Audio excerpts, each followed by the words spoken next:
This video covers a real criminal case, one that shocked the nation and raised questions about the darker side of wealth and privilege. All information presented is sourced from public court records, official police reports, and verified news sources, providing a detailed and accurate account of the events that unfolded. On January 26, 1996, John du Pont, the heir to the Dupont fortune, shot and killed Dave Schultz, an Olympic wrestler, on his estate in Newtown Square, Pennsylvania. The shooting sent shockwaves through the wrestling community, with many of Schultz's colleagues and friends left to grapple with the senseless loss of a talented and dedicated athlete. As the investigation unfolded, it became clear that this was not just a random act of violence, but a complex case with a web of motives and circumstances that would take months to untangle. The case took place on the Dupont family's sprawling estate, Foxcatcher Farm, a 440-acre property that had been in the family for generations. The farm was a place where John du Pont had been living a life of luxury and isolation, surrounded by the trappings of wealth and privilege. But beneath the surface of this idyllic setting, a more sinister reality was unfolding. DuPont had been inviting wrestlers to train and live on the farm, and it was here that Dave Schultz had been residing at the time of his death. As investigators began to look into the case, they found that DuPont had a history of erratic behavior, with reports of him becoming increasingly volatile and unpredictable in the years leading up to the shooting. His behavior had become so concerning that some of the wrestlers who lived on the farm had begun to distance themselves from him, sensing that something was seriously wrong. You're watching Dark Verdict, where we investigate the cases that haunt us, and this case is a prime example of the complexities and challenges of seeking justice in the face of wealth and power. As we delve deeper into the investigation, it becomes clear that the case was not just about a wealthy man committing a crime, but about a complex web of power, privilege, and mental health. The police found that DuPont had been struggling with paranoia and delusions, and had become increasingly withdrawn and isolated in the years leading up to the shooting. His mental state had deteriorated to the point where he was barely able to function, and yet he still managed to maintain a facade of normalcy, at least to those who didn't know him well. But despite his troubled state, DuPont was still a member of one of the most powerful families in the country, and his wealth and influence would play a significant role in the investigation, as his lawyers and family members worked to downplay his culpability and shift the blame onto other factors. The investigation into the shooting was led by the Delaware County Police Department, and it was a complex and challenging case from the start. The police had to navigate the DuPont family's vast resources and influence, all while trying to piece together the events of that fateful day. As they dug deeper, they found that DuPont had been struggling with his own demons, and that his mental state had been deteriorating for years. He had become obsessed with the idea of creating a world-class wrestling team, and had been using his wealth and influence to recruit top athletes to train on his farm. But what they found next would change the course of the investigation forever. A search of DuPont's estate turned up a trove of guns, ammunition, and other evidence of his growing paranoia and instability, including a collection of surveillance equipment and a network of hidden cameras and microphones that he had installed around the farm. The twist in the case came when it was revealed that DuPont had been diagnosed with paranoid schizophrenia, a condition that had been untreated for years. This new information raised questions about DuPont's culpability and whether he was fully responsible for his actions. As the case made its way through the courts, DuPont's lawyers would argue that he was not responsible for the shooting due to his mental state, and that he should be found not guilty by reason of insanity. But the prosecution would argue that DuPont was fully aware of his actions, and that his wealth and influence had allowed him to avoid accountability for too long. The debate would rage on for months, with both sides presenting compelling arguments and expert testimony.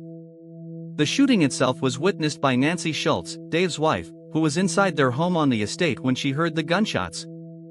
She ran outside to find her husband lying in the driveway, and she cradled him as John DuPont drove away in his Lincoln Town car.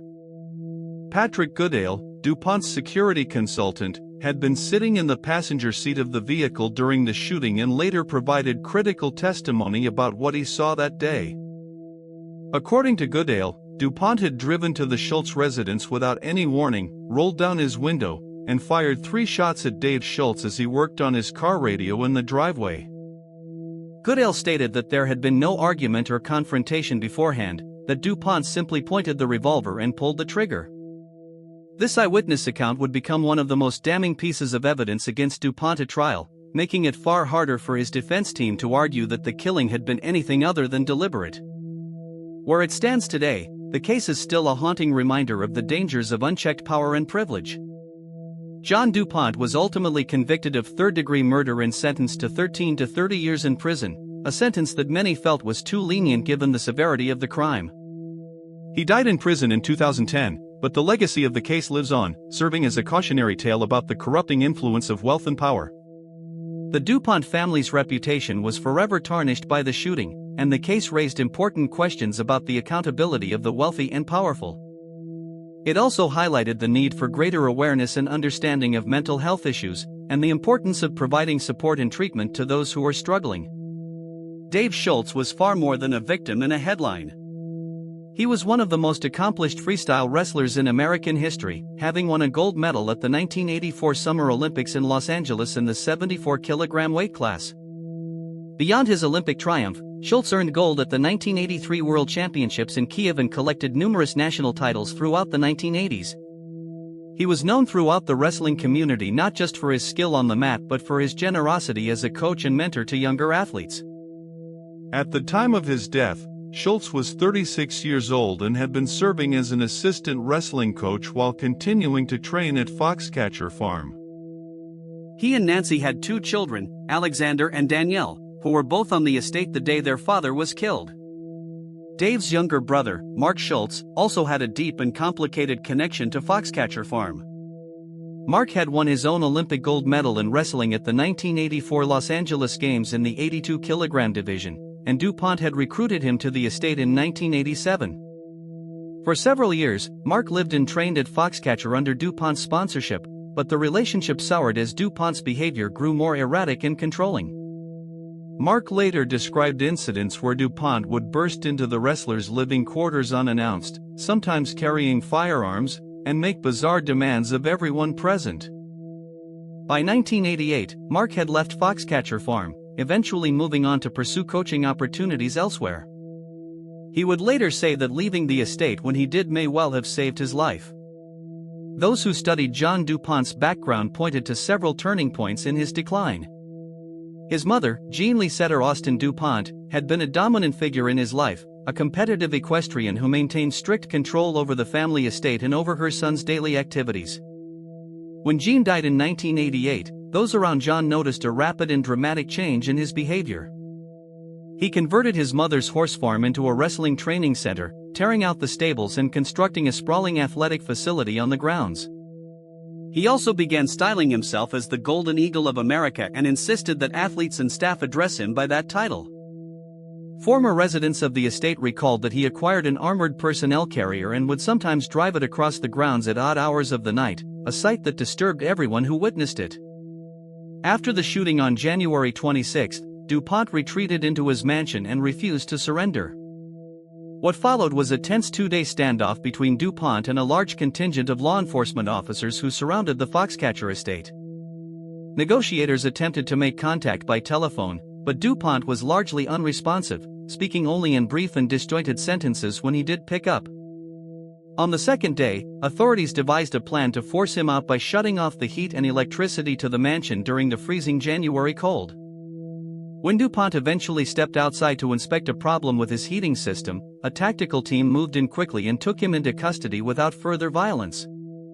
He was transported to Delaware County Prison, where he was held without bail pending trial. The story of Foxcatcher Farm reached a much wider audience in 2014, when director Bennett Miller released the film Foxcatcher, starring Steve Carell as John du Pont, Channing Tatum as Mark Schultz, and Mark Ruffalo as Dave Schultz. The film was nominated for 5 Academy Awards, including Best Director for Miller and Best Actor for Carell, whose chilling and almost unrecognizable portrayal of Dupont drew widespread critical praise. Mark Schultz initially endorsed the film but later expressed frustration with certain creative liberties taken in the screenplay. Nancy Schultz, on the other hand, praised the movie for honoring her late husband's memory and for bringing renewed public attention to the case after nearly 2 decades.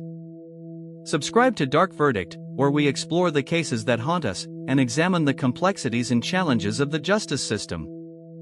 Next case, the witness who saw everything and disappeared.